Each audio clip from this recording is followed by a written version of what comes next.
We were talking about function inverses, and we want to explore inverses of functions and find and verify inverses of nonlinear functions. In this case, the example that we have here, we're given two functions. We're given function f and we're given function g, and we want to determine whether they're functions. So two functions are inverses of each other if and only if both of their compositions are the identity function x. So basically what that says is if we substitute, so f of g of x, if we do all the algebra and simplification, it should equal x. And g of f of x, if we do all the simplification, should also equal x. And so that's what we're trying to prove. So we're trying to prove f of g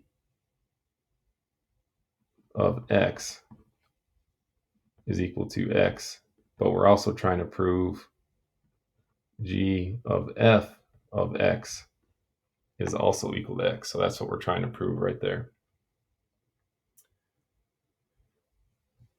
So if we take our function g and we substitute it in for f, we're going to end up with, so 4/3 x plus 8, and that's going to be substituted into the f function, so 3/4, and then the function's in for x, and then minus 6. What we want to do is we want to make sure that we want to check and see if that does indeed equal x.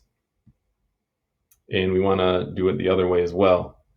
So we want to take the f function over here, which is 3/4 x minus 6, and we want to substitute it into the g function, which is 4/3 and then plus 8.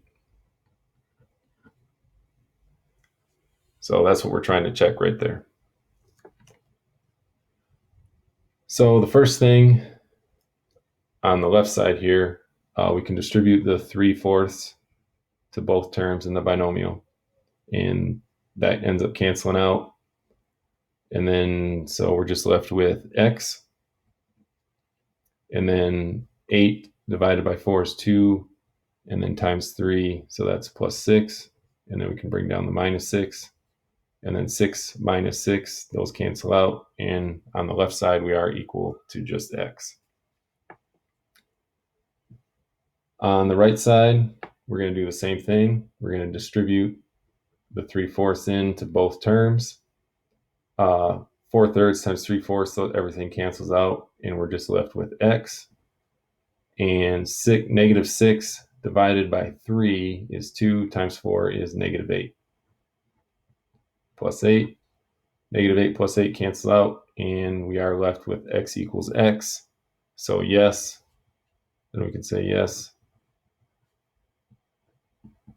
f of x and g of x are inverses.